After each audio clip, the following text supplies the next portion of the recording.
Good afternoon and welcome to the next Deep Crawl webinar, which is aptly titled Credit Where Credit is Due, How to Report on Your Work. My name is John Myers. I'm hosting you again and I have a fantastic speaker with you today, which is Jill Quick. Welcome, Jill, and thanks for taking the time to do the Deep Crawl webinar. Hello, thank you, welcome. Anytime. And Jill is the co-founder of the Colouring Department and has been working in digital marketing and analytics for over 10 years now. So she is incredibly well placed to take us through this topic today.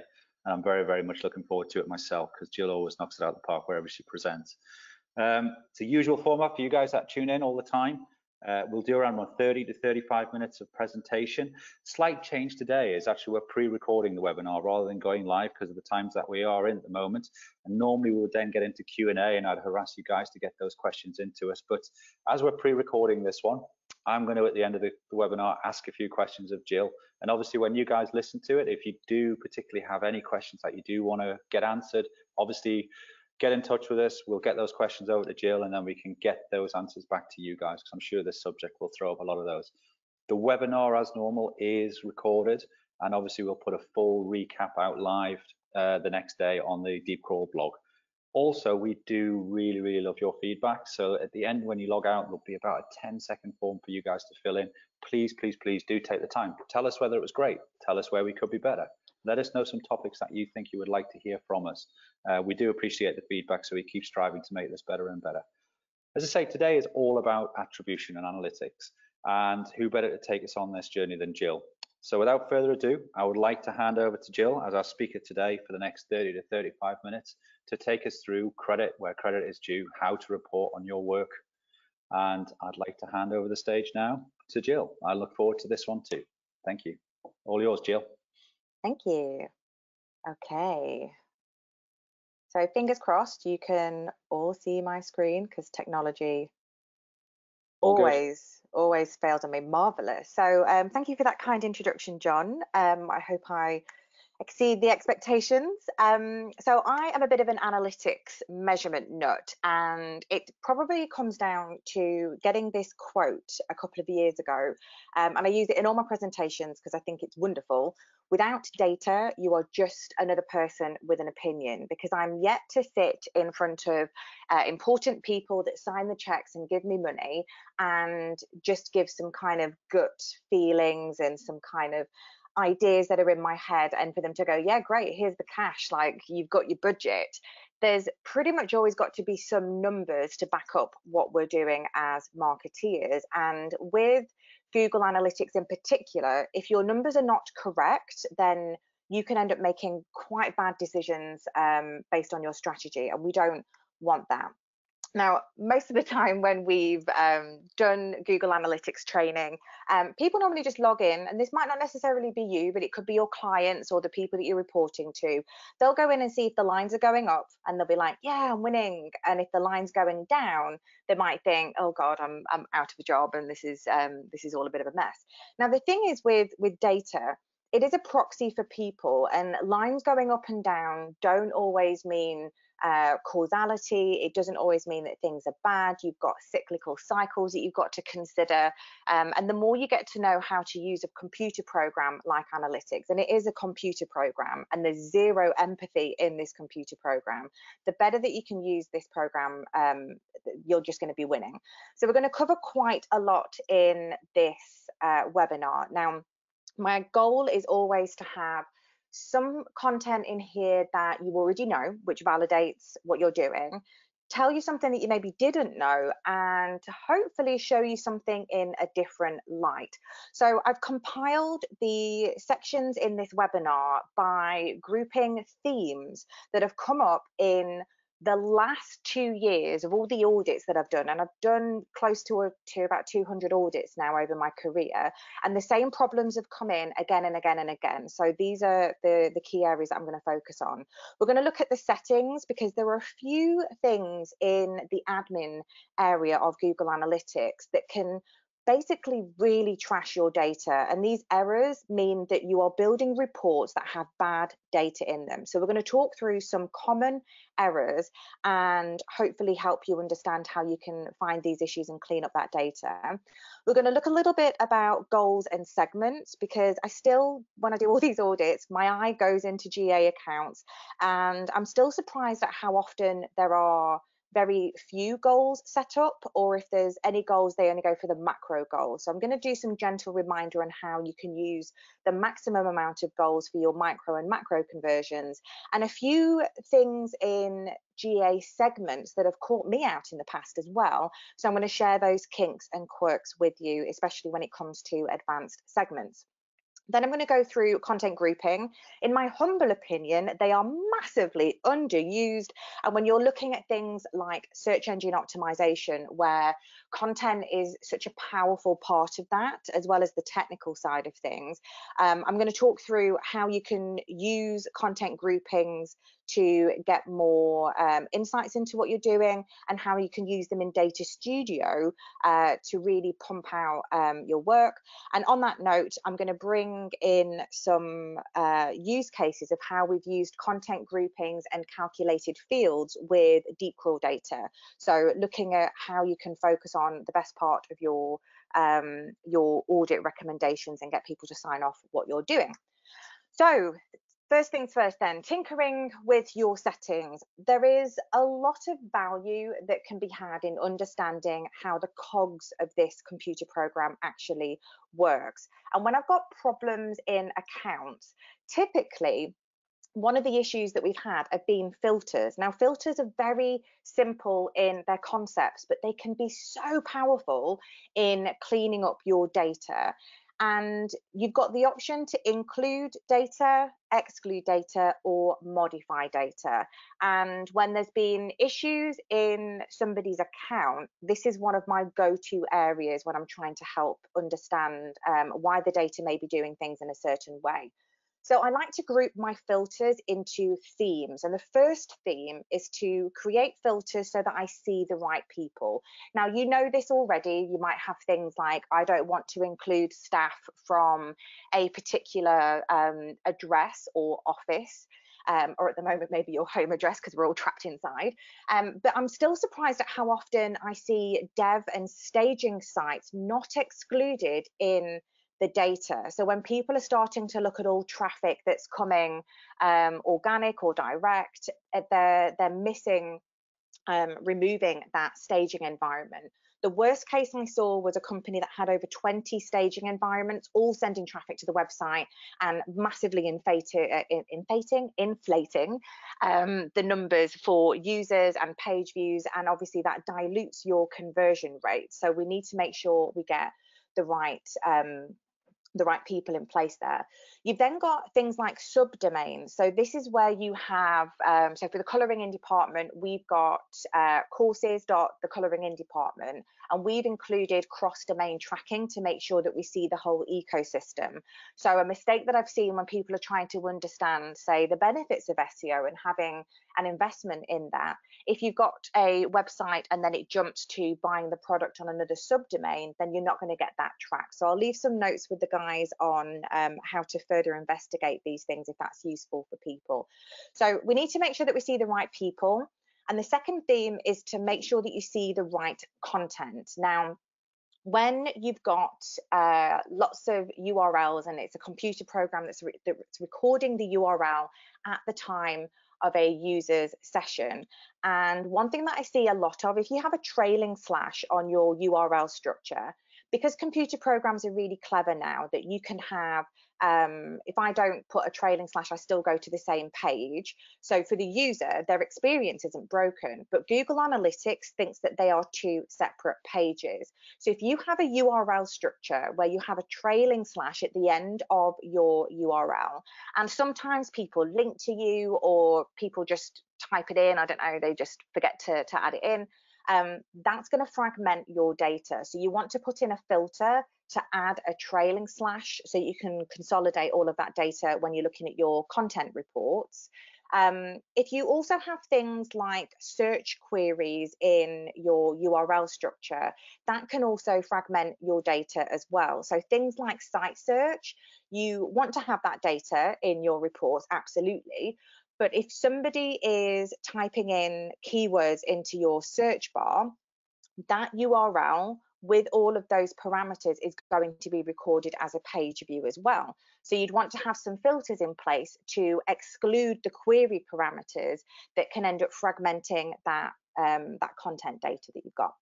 And the third theme that we look at is to see the right reports. Now, this is where you can use one of the features in the filters to modify the data. Sometimes as developers go, they might not create user-friendly URLs for marketeers to fully digest. So sometimes I will create a filter that will say something like, if there is a URL that has HT form, a load of numbers, like, can you just rename that to sales contact? And for the other one with random numbers, put webinar contact or something like that. Because it's just modifying the data in that reporting view. It's not changing the URL structure on your website. It's just making it a lot easier for you to have a look at that data and make better decisions with that data. So those settings are really important when it comes to filters. The next thing that's really causing a lot of problems, in particular when you are doing historical analysis, and I don't know many companies where you're doing big strategy pieces where you're not looking at historical data to see the gains and losses over that time. And data retention is a big thing in Google Analytics, and I don't think it was properly explained by Google Analytics when this came out. So we all remember GDPR. This came out quite a while ago, but in the property settings, you have a little toggle that is referring to user and event data. And if I'm honest, it's a bit legalese with the jargon, and I don't quite understand when you're reading it, you don't really get what it's saying. So if you go into your admin area, go to property level, and under tracking info, you've got data retention.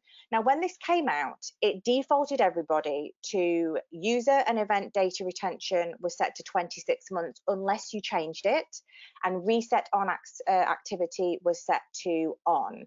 Now, what this means is if you didn't change this in 2018 or in previous dates before then, any data that is outside of the user and event data retention, it's going to delete data, or it has deleted data from your account.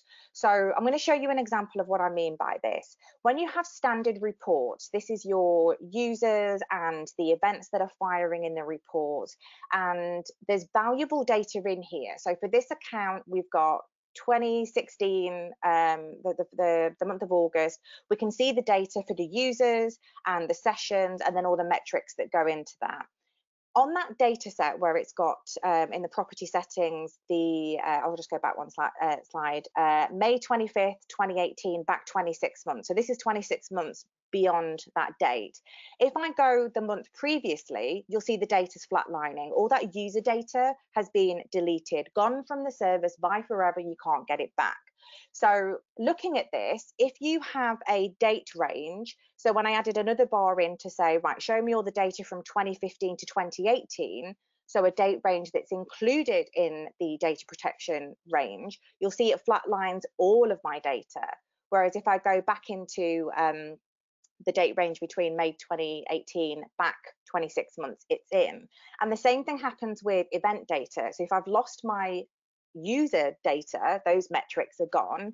If I look at my event goals, because that's based on event data, they're still in, but when I went into the event data, it had all gone. Now for this particular account, they had thousands and thousands and thousands of events being fired. So all the data that was telling me how many people signed up for webinars, watched videos, submitted forms was all gone, and I couldn't do anything with it.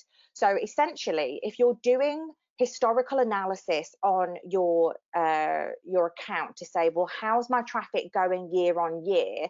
If you suddenly find yourself in a date range that goes outside of that data retention settings and you flatline, the reason is down to your admin settings. So it's worth looking at that before you build out your report. So if I'm reporting for a client on things like SEO, I will say your data settings were from May 2018 back 28 months, so I can only go back to a historical date range within that time frame. I can't go through to previous dates unless you change it. So if you change this to do not expire and keep it forever, provided you're happy with the implication of data privacy, so do check, this isn't legal advice, but do check with people that you're happy to do so.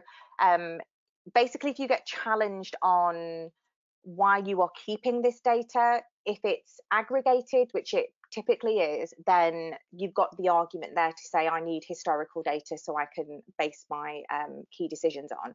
So if you're wondering where your data's gone in terms of standard reports, the segments and the filter data's gone, most of your aggregated data's gone, the user explorer data would have been gone, event flow goal, like there's a lot of data beyond that retention date. So do keep an eye on that, because it's caught out quite a few people that we've worked with when they're trying to understand what's happening and they wondered where the hell their data went.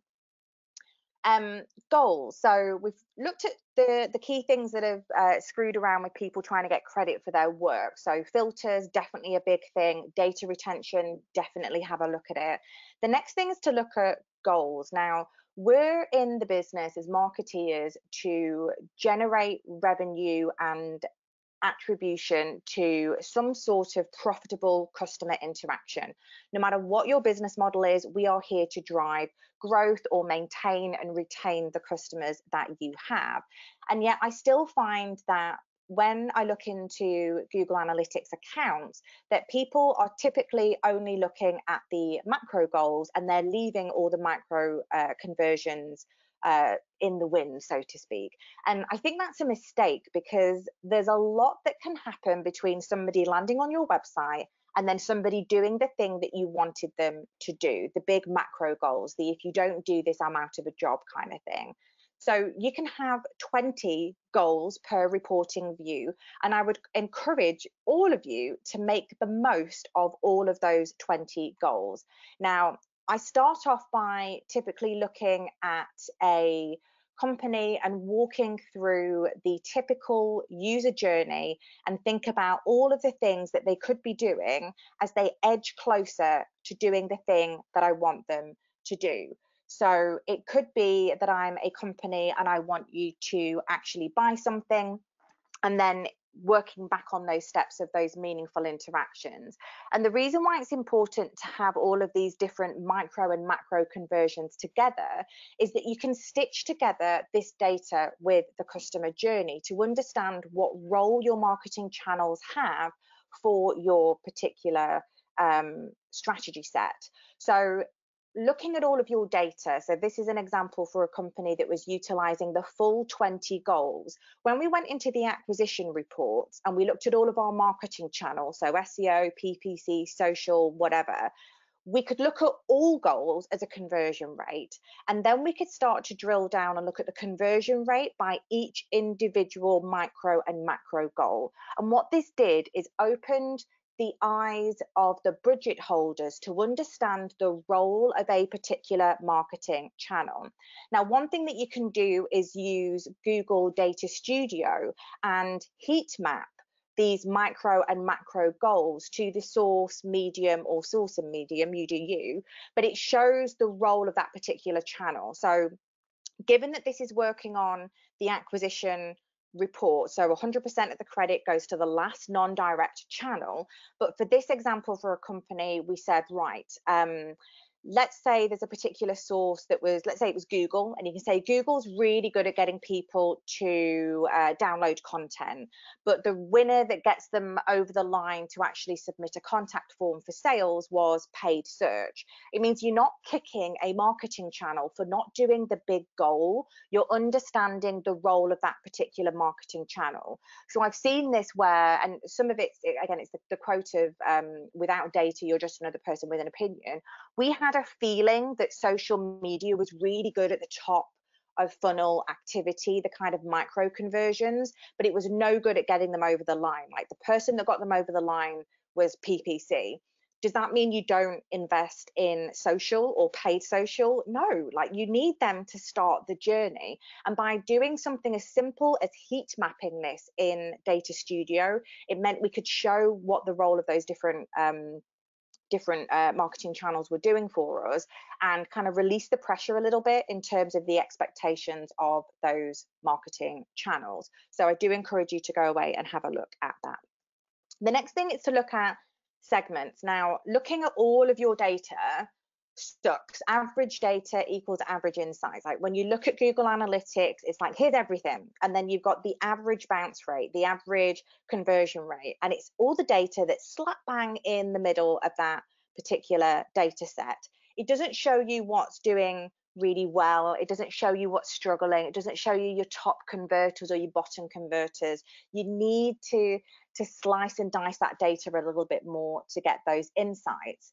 And you have to remember how the Google Analytics data model works when you're segmenting your data, because it can have a big impact on how the data is going to be spat out the other end. So just because it's always good to just go over the basics, you have a user, they're visitors to your website, they have sessions, so these are the visits. That can be one user with, say, 3 sessions over a set amount of time. And then when I'm interacting with your website, it's going to fire hits, so pages loading, PDFs downloaded, videos playing, that kind of thing. So when it comes to looking at your segments, when you want to slice and dice that data, you've got the option of selecting user segments and session segments, and depending on which one you select will impact the data. If you select a user-based segment, then that's saying to this computer program, to Google Analytics, please can you show all of the sessions that belong to this particular user and all of the interactions that they had on the site. Now, if you select a session, so this is saying to Google, hey, can you just show me the session of, say, people that visited by Google, by organic traffic? It's only going to look through the data set of the last session that matches those parameters that you put in place for the segment. And if there's any conversions, it's only going to look at the last session that that person converted. So when you're looking at things like SEO, PPC, in particular for SEO, if you do a session-based segment and go, show me all the sessions that converted on organic, if you've done the step before where you've done the heat map and organic is at the beginning of the user journey and it's not at the end, then you're going to get a really low number. What you should be doing is selecting a user-based segment and saying, dear Google, please show me users that came from Google and all of the interactions that they did and seeing if anybody's converted. A user-based segment on that note will only look back 90 days, but it means you're not going to knock yourself out with the wrong bit of data. So really be mindful when you're building segments, if it's a user-based segment or a session-based segment. The next thing that's normally got me into some trouble, and I ended up scratching my head and banging it against a wall, was using the advanced segments conditions in Google Analytics. Now, this is something that it was one of those, like, you don't know until you really get into the weeds of this. Let's say I'm building a segment to say, show me the users that came from organic and there was an event action. And then you'll look at the numbers on the right-hand side to see what people are doing. When you are building a user-based segment and a session-based segment, they are slightly different. Oh, I've slipped a slide there. Hang on a second. Bear with me, readers and dear watchers. Yeah, if you're building an advanced segment, we're looking at specific sets of actions that they're doing. When I'm looking at a sequence, we're saying they must do these things in these particular steps. So it's a specific order. So people that came organically and they went onto a resource page and they downloaded a file, and they have to follow those particular steps. Now, the thing that got me into a bit of a head against a wall situation was doing conditional segments with user and session scope. So here's an example. If I say, right, show me everybody that came from organic and downloaded an information pack, and they signed up for our free resources. On the right hand side, you can see that I've got 28 users and 28 sessions, but on the filter, what's selected here as the scope is sessions. So obviously I don't want to knock myself out with what we just explained about the difference between sessions and user scope. If I change it to users, what happened is the same set of conditions, it said 0. And I'm looking at this going, that can't be right. Like, I know that there are people that have done this. We've just had it in the slides. Like, I just had it in the data. Where have they gone? Like, I don't understand what's happening. So the answer for this, and it's one that saved my bacon with a client, because they're going, look, it looks like organic isn't working, it looks like something else is doing a better job.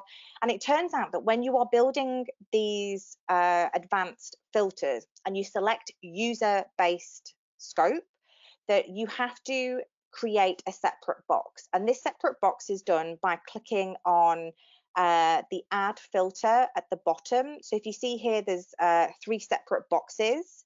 So don't build it all in one box to say medium is organic and info pack and so that you've got to click add filter and create them into separate boxes. And now when you look on the right hand side, I'm back with my users as 30 people.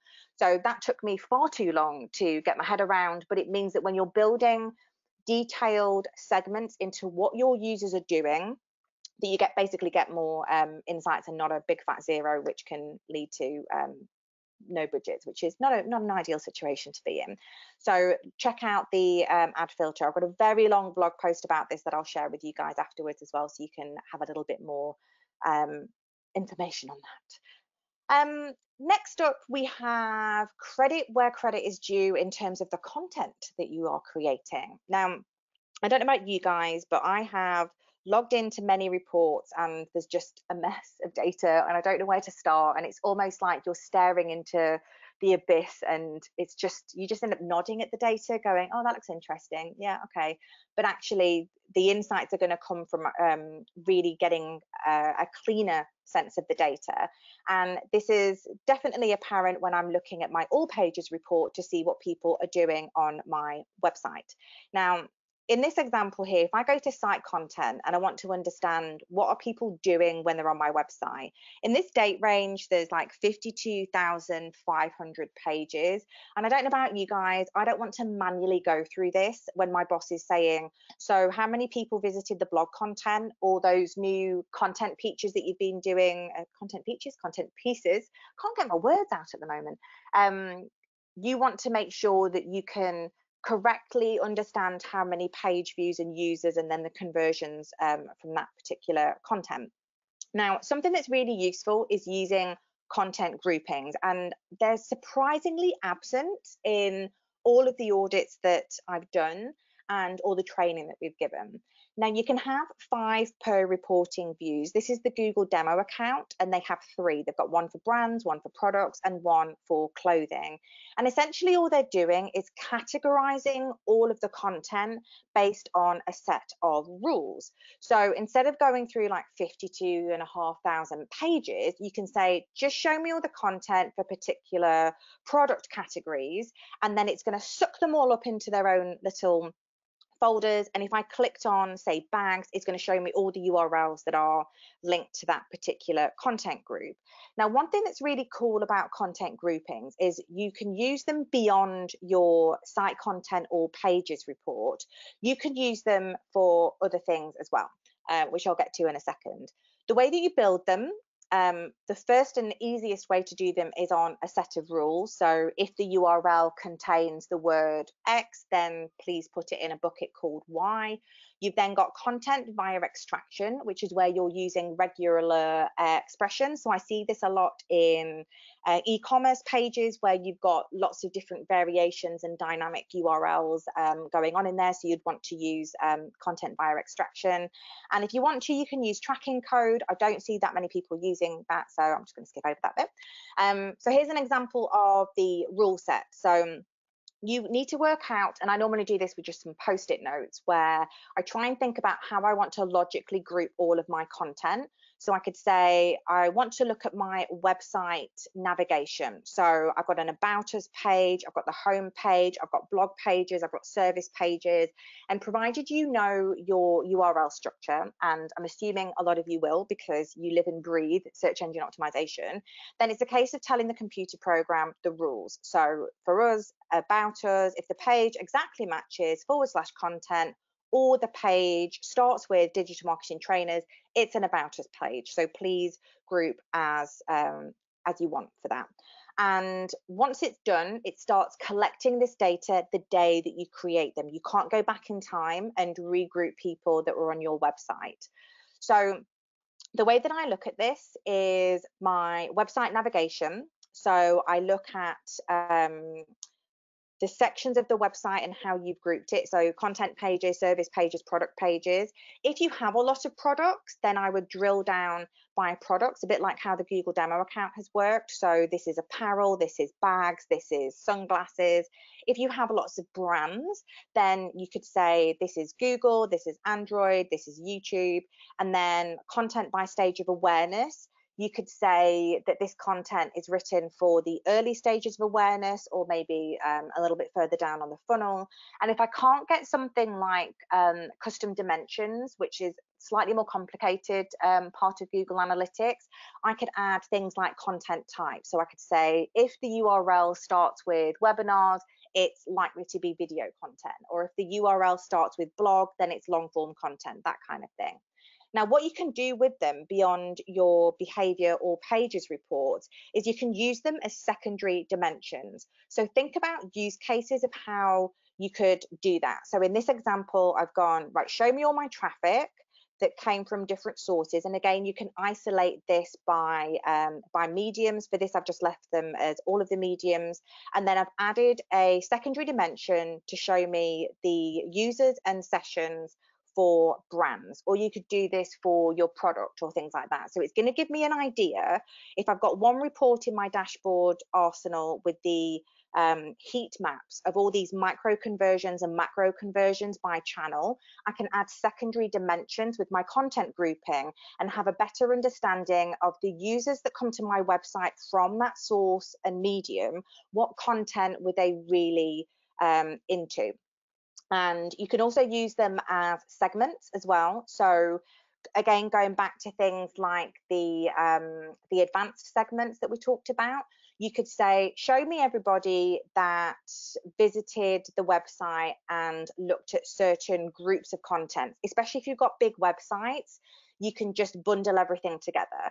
So I've used this to build up an analysis of segments, and if you can build a segment, you can build a remarketing list. So you can start to hand channels over to each other.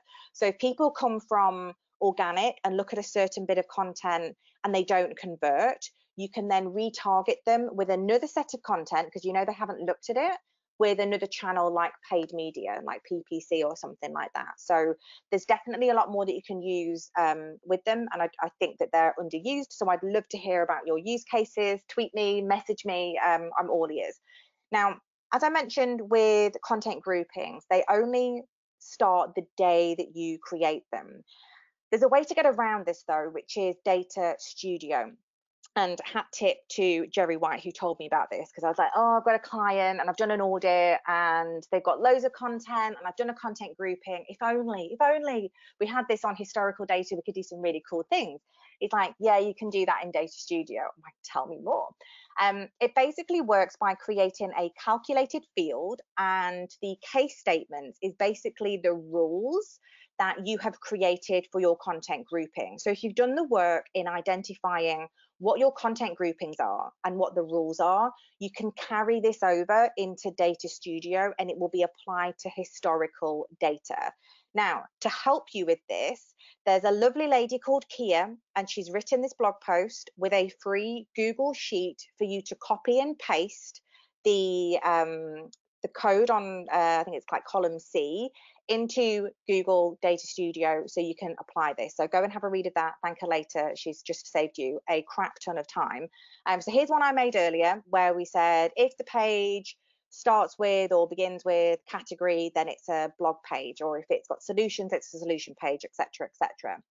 And when you apply this to Data Studio in calculated fields, so bottom right hand side, create new calculated field, which is right at the very bottom, copy and paste from this Google datasheet, and then bung it in, hit save, and bingo bango, you have now got a wonderful report. So here's one we made earlier where I was looking at all of the people that had come from in this case, organic traffic. So I built a dashboard that said, here's the number of users, here's the number of sessions, here's the number of page views, and this is the content that they looked at. But as you'll see with these reports, there's 1,490 pages, and nobody's going to go through those manually. So we set up a content grouping based on stages of awareness. And the way that we did this was basically using keyword modifiers.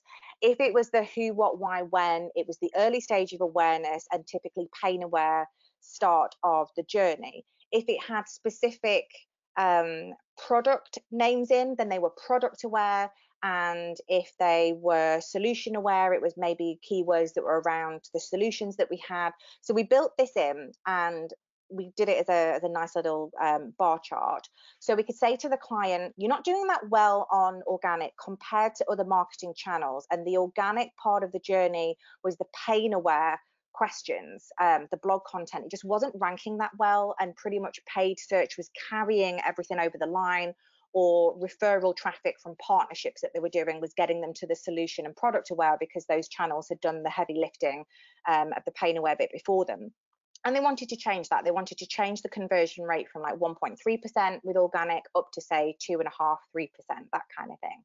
So what we did is we applied the same thinking of these content group rules to the deep crawl data, because it's the same thing. It's URL structures. So instead of looking at a bit like when I look at my all pages and go, oh God, 52,000 URLs to look over, what we did with the deep crawl tree, oh my God, I'm not getting my words out again, the deep crawl team, there we go. We got there in the end, Jill. We looked at all of the crawl data, and the client just looked at it and went, what, do I just start at the top and then work my way down? I'm like, no, there's a better way to group the work that needs to be done by priority. So we added the content group rules by these calculated fields in Data Studio, so we could isolate which of the URLs were the pain aware section, which was the area that we were struggling with, and then we could turn around to the board and say, look, these are the problems with the pages, these are the areas that are broken, this is where we're going to be spending our time. Then we'll move on to the other pages of the website, which are doing really well. We don't need to do very much with that, but we do need to own this pain aware stage and really kind of dig into that. So we found that really useful. And because it doesn't take any coding, it's just a case of using that free Google data sheet from Kia and loading it into your account. You know, it's really useful information to understand the attribution of what your content is doing, what technical changes that you might need to have made in order to get more traffic and more micro and macro conversions. Now, the last point on this when it comes to credit, so we've talked about, you know, having the right settings to make sure that the data is a bit cleaner, looking at filters, that pesky data retention that could end up deleting a load of data so it looks like you've lost a load of data, making sure that you have micro and macro goals, thinking about how you segment the data, thinking about how you can group your content in content groupings and adding them as secondary dimensions, using content groupings as segments, using them as remarketing lists, using them in Data Studio. The question always ends up coming back to any conversation I have with our students and our clients is the credit of our marketing channels. And even though you may understand this, you would be surprised at how often people that sign the checks do not understand how this works. And they don't always have to understand any of this. If you're reporting to somebody very senior or somebody that doesn't understand how marketing works, why should they know how Google's core reporting API defines marketing channels in Google Analytics? Like, why would they? They don't sit at night and go, oh, I really want to know how that works. So we have to work on educating that piece and making sure that when we're reporting with this lens in mind. So thinking about that customer journey, where you've got people that will start, and this is typically me at the moment, I'm homeschooling along with many millions of other parents across the world right now. And when they're just doing like their creative time, cue iPad, just to give mummy a break from teaching maths, because it's different to when I was at school.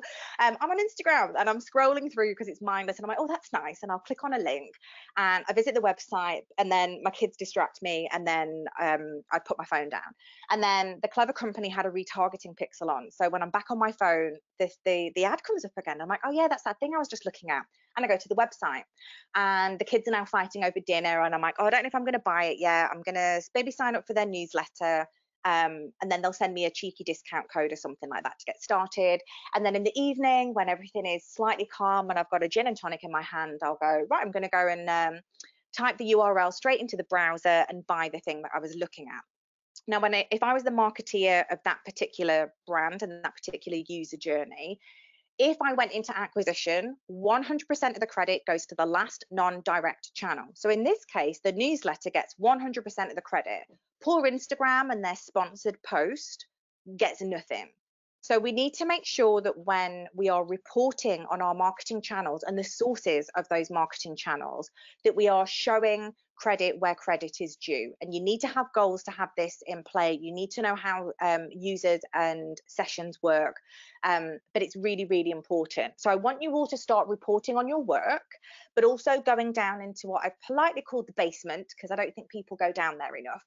Assisted conversions. Go into the multi-channel funnels report and look at the assisted conversions. And again, you can look at 20 goals per reporting view. So you can say, this is what organic did in acquisition. This is the conversion rate of the money that it brought in. Then dial down to assisted conversions to see how many conversions were assisted by that particular channel. Because I think there's a lot of data out there at the moment, and I'm not poo-pooing the data, but when you see reports that say, yeah, so PPC is the winner, it gets everybody over the door, you're like, yeah, on the last non-direct channel, what's the assisted conversion of those channels? So that's not to say that organic in this argument isn't doing the job for you. It may be the beginning of the journey, the early stage of awareness, and without that channel being optimized, they would never have gotten to the point where they were typing in those keywords to see your ads on PPC. They weren't getting the retargeting list. These channels all work together, and we have to make sure that the resources and the credit is allocated accordingly for that. So look at these assisted conversions, and as well as looking at goals, you can also use this report. If you click on other and typing landing page URL, you can start to see the assisted conversions of particular landing pages, because the same rule applies, that 100% of the credit goes to the page that got them over the line. So if you're somebody that's writing a load of blog content or case studies or whatever for SEO to get people on the journey, it may look like those pages aren't worth very much to you because the page value is quite low. Go and have a look at the assisted conversion, so you can turn around to your boss and go, look, I know this content that I'm optimizing for SEO looks like it's not doing very well, but actually it's assisting in conversions. And when I look at these different landing pages, it can show the value of these pages in getting people over the line with those micro and macro conversions. So drill down by all those individual goals and start to get a much richer picture of what your marketing strategy is working. You can also use this with top conversion paths. So as you can look at your marketing channels, you can do the same thing with your landing pages to give you an idea of what that journey actually looks like. Because before I started using this, I would go into segments and do those sequential segments, and I'd be guessing what I thought people were doing. And if you've ever done any user experience tests, for those of you that have, you probably share my sentiment in this. I really love the data that I get from it, but watching it is so painful. It's like somebody saying you've got an ugly baby. Like, you love your website, you've put so much time and effort into it, and then you'll release it for people to do a little bit of usability testing, and they can't find the buttons and they're clicking backwards. It's really painful. Or it's like watching your parents try to use the internet. It's hard work. So what I thought the customers were doing turned out to be completely false. So, without data, you're not another person with an opinion.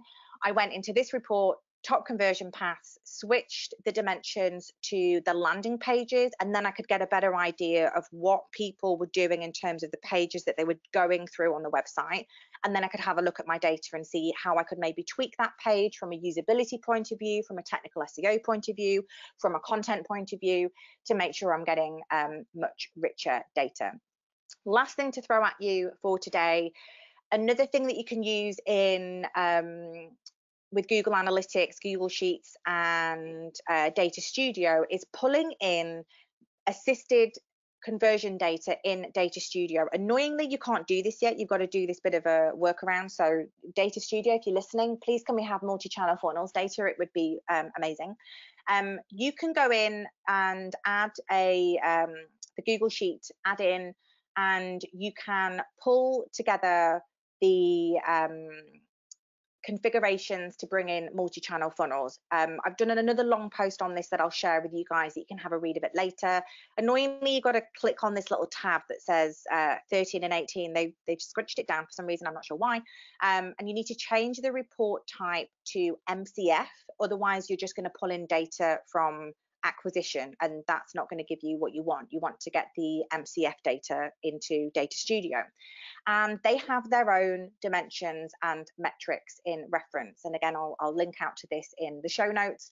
So if you want to build a dashboard to show the acquisition of what people are doing and the assisted conversions and have it all in one place in Google Data Studio, use Google Sheets, pull in the MCF data, type in the MCF source. So you could say the source, you can put the AdWords in here, you can put the medium like organic, and once you know what you want to pull in, you pop them in. So in this one I've said show me all the campaigns and the keywords and the match types. You could equally do this to say show the sources and the mediums, hit run, and then import that into Google Data Studio and blend it. And here's one I made earlier. It's a basic one, but it gives you an idea of what you can do. Instead of saying to the boss, so here's all the traffic that came to the website and here's how much money we made from it, bearing in mind it goes to the last non-direct channel getting 100% of the credit, that old yarn. There was another data set underneath it to remind them about the assisted conversions that came from organic and email and social and referral and display. So when they looked at it, they didn't go, man, did social only bring in like 8 grand? Yeah, we should cut that budget. God, organic's not doing as well as paid search. We should cut that budget.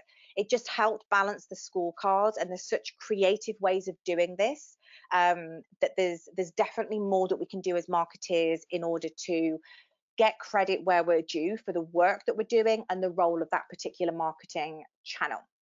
So that's me at the end of my my long blurb. So I'll hand over to the lovely John to see if he wants to fire some polite and kind questions to me. Polite and kind questions, of course. No, brilliant, Jill. Thank you very much. Slides look amazing as ever. Content was brilliant, and really enjoyed listening into that one. And obviously, the viewers, when this one goes out and goes live, are going to really enjoy this. And I think it'll throw a few questions up as well. So I just thought I'd ask you a few, you know, not nasty questions, but just to clarify a few things and understand. Because I think there's just so much stuff in there that is just so useful, and the Data Studio stuff and everything. But right back at the start, you talked about you know, filters, and obviously there's a whole manner of different filters. I mean, anybody that works in GA like we do ongoing, you know, just there's so much you can use, and you obviously touched on the, you know, the tip of the iceberg in some respects. But you know, what are the main ones / top ones that, you know, you should use from your experience? You know, if you could shout out sort of 3 or 4 filters for somebody that's just getting into that GA environment and wants to roll with it, where go first?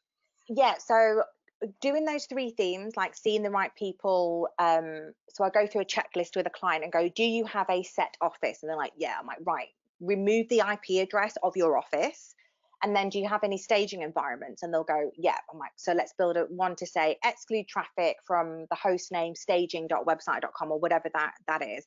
And typically they would be the first ones that I would do for that particular theme. And then the second one would be how do we want to look at the content? And then I'd say how your website is built. Do you have the trailing slash? If you don't have a trailing slash at the end of your URLs, you don't need to do this. But if you do, don't fragment your data. Add a filter to say, please add a trailing slash at the end of it so that we're not making a mess of it. And then again, if you've got things like a search bar, you can still set up your admin settings to get the site search data. That goes in a separate report. I don't want that in my site search, my site content data. So I would add a filter to say exclude the query parameters.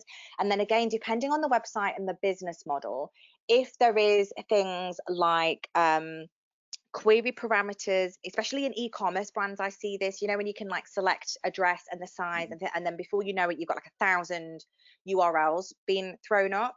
I may want to have a filter that maybe consolidates them, or a content grouping that would consolidate them. Depends on how the website's being built. And then in terms of modifying the data, I would only do that if there's some mistakes. There's another one that they always have as well, which is scrubbing out personal identifiable information. So actually, I'm really glad you've asked this question now, John, actually. So the last 10 e-commerce audits that I've done, 8 of them were throwing personal identifiable information into Google Analytics, which is illegal. You're not meant to do it for your terms and conditions for Google Analytics, and you can get a massive fine for this.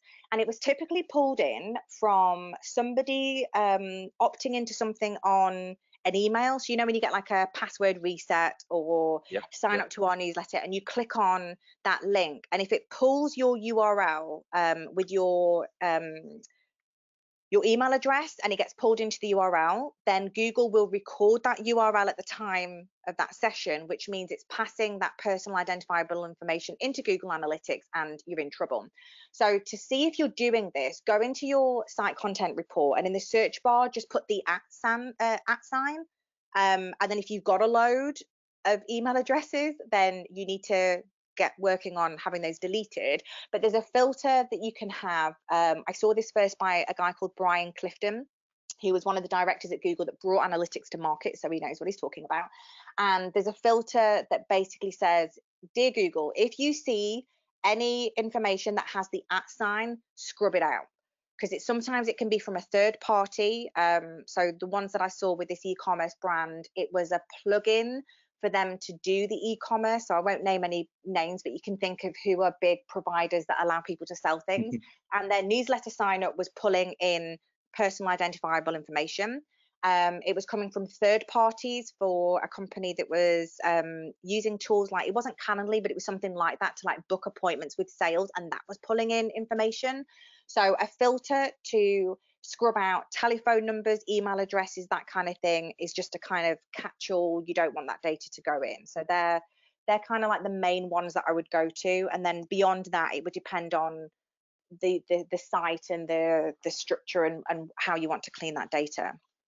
Well, of course, brilliant answer. And you're going to have everybody off the back of this webinar literally stampede. Look, it'd be like, am I breaking the law? Don't break the law, people. I think you've just flagged one which I was going, oh, right, I better go and check this one out fast. And good shout out for Mr. Clifton as well. He was one of the original greats all those years ago. Time since I've caught up with them. But thinking about that, and obviously thinking about you've got all of your filters in play and everything like that. And then you talked about the 20 goals. And 20 per reporting view. Can that get cluttered?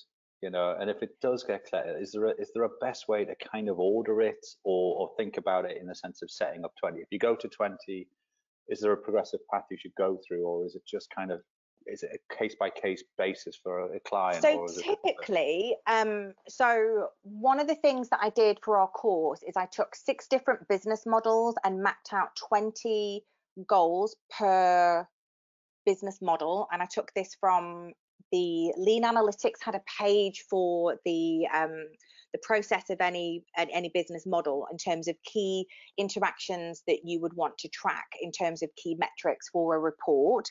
You don't have to use 20, and it will depend on the size of your business. So I think for us at the colouring in department, we've got 7 goals because our business model isn't that complicated. Whereas for other brands, you can very easily get to 20.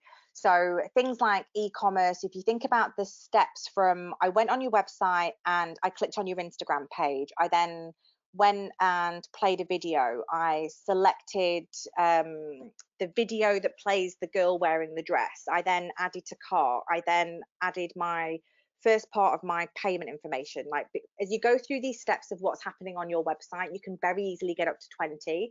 I've had a few companies where they focused on the acquisition goals and then they had retention goals and they needed more. And what we did there is we just cloned a view. So the data was exactly the same and we added 20 retention goals. So we had a reporting view for acquisition and then a cloned view that we renamed retention. And then we had goals that were more on, did they come back? Did they fill out a survey? Did they refer a friend? Did they log into the subdomain? That kind of thing. So I would say that you're reporting on the things that that are meaningful interactions and the things that you're spending money on. So if you are spending money on content and different content assets, then they are micro conversions that I'd want to be tracking. And then depending on the business model, you would then build out on that. But I'd say, like, ideally I'd want between 5 and 10 as a minimum to show the full journey, because the problem you get is if you go down to like let's do a B2B example and an e-commerce example. If your B2B one is they filled out the form, then you're missing all the data on, well, did they register for a webinar? Did they attend the webinar? Did they watch it? Did they fill out the survey? Like, if they're the main things that you're doing for that business and that's all your activity, and you're doing PDFs and ungated PDFs and things like that, I'd want those as conversions. If I'm a retailer, then did I add to basket? Did I add to favorites? Did I like create an account? Did I buy the product? And by having these micro conversions, when you're getting those percentages, you understand what your conversion funnel is. So I always think about the goal should be what I would want as a conversion funnel, because it can show you where you've got a problem, and that's where you should focus your attention on. And this has worked beautifully for a client I worked with. Their conversion rate for people downloading content was like 9%. I'm like, this is awesome. Like, you're getting people to the website, they're downloading content, amazing. People filling out the contact form, 0.5%. I'm like, okay, there's something going wrong between this stage of the funnel. Showing that to the board and saying, I know you want us to work on this other project over here, or you want us to start using Snapchat or whatever they want us to work on. Actually, the problem's over here. This is where we need to focus on to make more money. And that's really powerful when you've got them as locked in conversion rates. No, absolutely. And then just one final one from me as well. Just obviously you talked a lot about the user and sessions basically. Yeah. So and obviously the scope of that. Is there kind of would you give any like sort of top tip or advice on setting that up as well, because that is quite confusing. I know you talked about it at length and it's incredibly powerful how you looked at obviously marrying the two things together, but for somebody that's just getting into this or is listening to the webinar and kind of goes, right, where do I start? Yeah. kind of moment. So where always remembering that a session, it's a computer program. Google Analytics is a bit of JavaScript that you pop on your website. So there's no empathy. If you build a segment with the wrong scope, it doesn't kind of go, oh, did you mean this one? If you're thinking about how you're going to slice and dice that data, if you're having a session, then it's only going to bring up the last session to the requirements that you've just laid out in your segment. So keep an eye on the right hand side where it's got the numbers, and when you're reporting to people, I think they default to, people like using sessions because the numbers are normally bigger, but that doesn't necessarily mean you'll get the data that you want. So I try and build reports with the users and the sessions, and then when I'm building segments, you can start playing around with them. So the starting point is just get familiar with saying to your boss, in the last 30 days or whatever the time frame is, here's how many users came to the website, here's how many sessions came to the website, here's how many new users or new sessions came to the website. And then when you're building out your segments, depending on what you're trying to answer, just build both just to see if you've shot yourself in the foot. So the example I've got is the organic one. We're like, right, we've had loads of traffic from organic. Show me everybody from organic that did these 3 steps. And it was like, computer says no. And I'm like, that's impossible. Like, I can't turn around to the board and say, we've just spent all this money on an agency and all these tools, and they didn't do like half of the customer journey. And it's because I'd selected the wrong scope. And I was like, oh yeah, they don't always do all of that in the same session. They have multiple sessions with us.